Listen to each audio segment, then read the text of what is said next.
On the slate for today's Philadelphia Eagles now, Dallas Goedert putting the NFL on notice during a funny interview with Pardon My Take, and we're also going to take a look at the top position battles heading into Eagles training camp, which, believe it or not, is less than 2 weeks away. You see the shirt that I'm rocking, though? It's summertime, and if you're looking to add to that summer wardrobe, do so with Roan. 20% off using the code CHATSPORTS at roan.com/chatsports. Their commuter collection has everything for your summer style. Men's closets were due for a radical reinvention. Roan stepped up to the challenge. Their commuter collection, I'm wearing their commuter shirt, by the way, the most comfortable, breathable, flexible set of products known to man, and here's why. They have products for every occasion. Helps you get ready for work, headed to the golf course, or a night out on the town.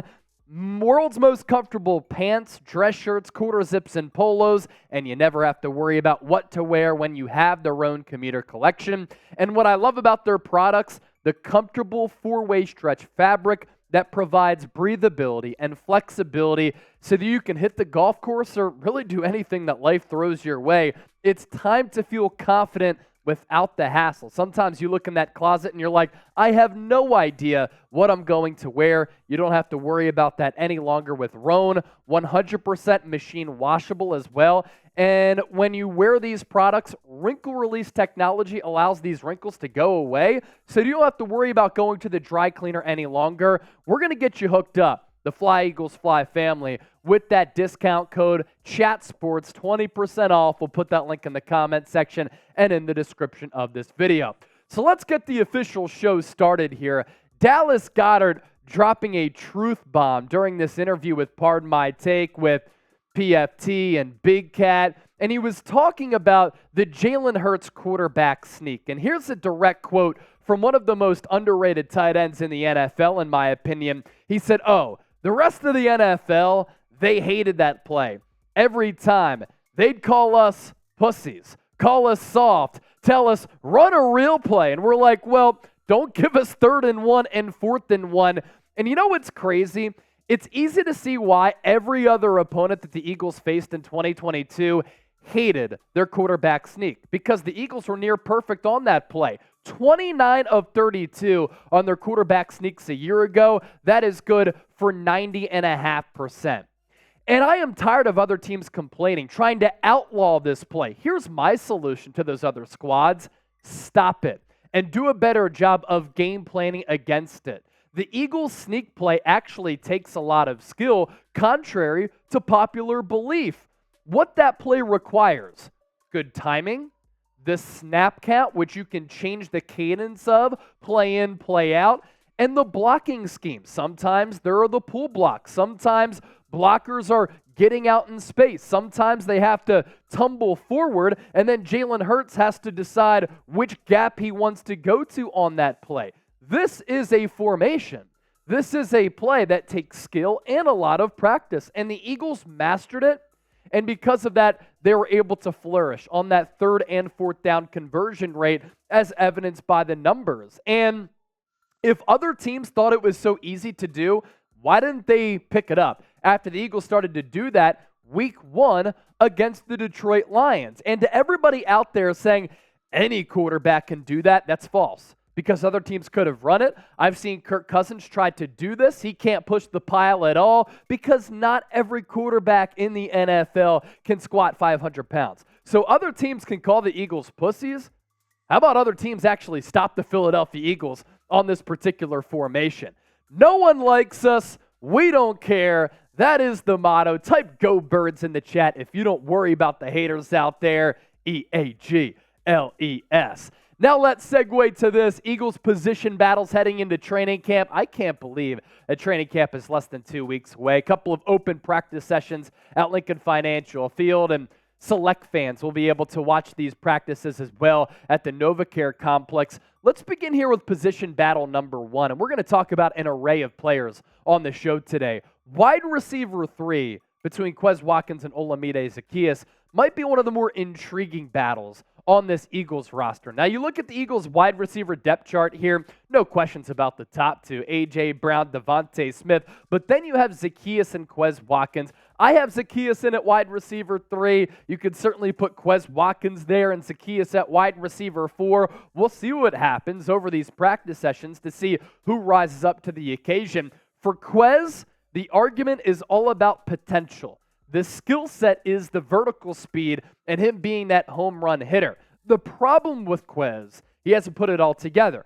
In training camp, in the preseason, he's always a player who pops because he's very difficult to defend during some of those one-on-one drills and when there's not full contact. We haven't necessarily seen that translate, though, to game type of situations. As for Olamide Zaccheaus, he has put forward a lot of impressive numbers. And last year, the year before that, we really started to see him come along for the former St. Joe's Prep product who also went to St. Joe's Prep alongside DeAndre Swift. Can you imagine being a high school kid trying to stop those two on the offensive side of the football? My goodness. But for Zaccheaus, I think he's been a little bit more consistent. He doesn't have that quick 40-yard dash speed, but I do think he has the play speed, and his hands are a little bit more consistent. Either way, this is a great problem for Philadelphia here because I think that the wide receiver room, you lose Zach Pascal, you pick up Zaccheaus, you still have Quez Watkins, is deeper and a little bit more talented than it was last year.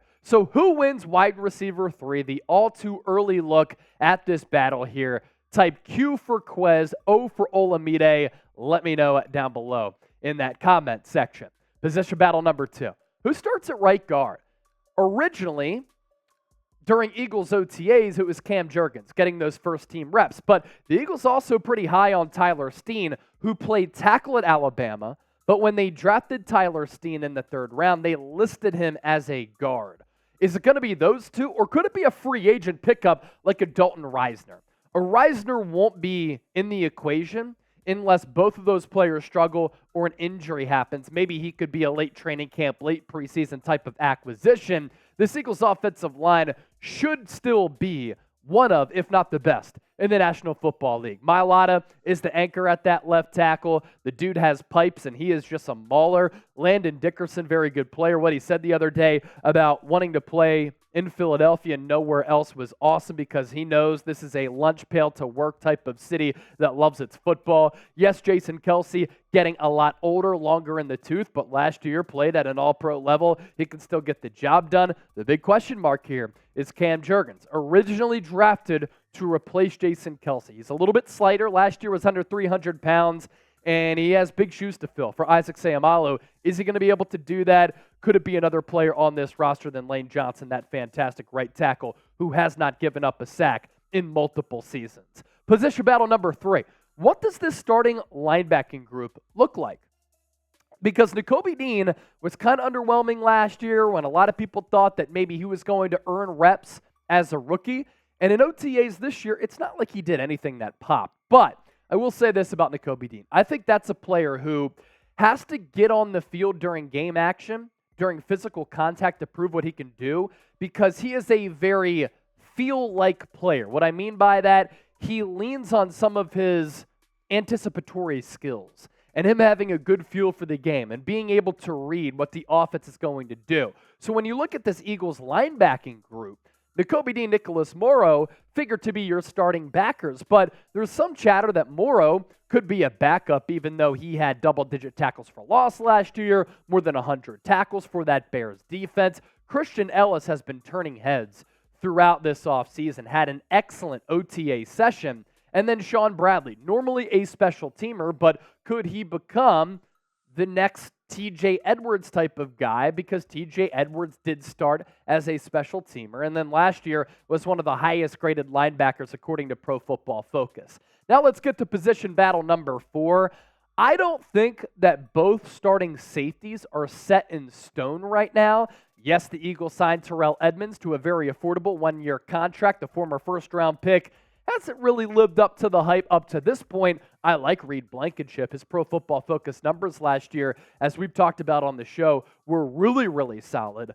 But if Sidney Brown balls out, even Kevon Wallace or a Justin Evans, if they play extraordinarily well, could they earn playing time? Could this be more of a rotation safety group, or will Edmonds and Blankenship play really well and basically become the solidified starters there? That is a very, very good competition heading into camp. And then I want to throw this out there for battle number 5. Is Avonte Maddox guaranteed to start in the slot? Or can Zech McPherson, who is switching from outside corner to inside corner, or Greedy Williams make a run here?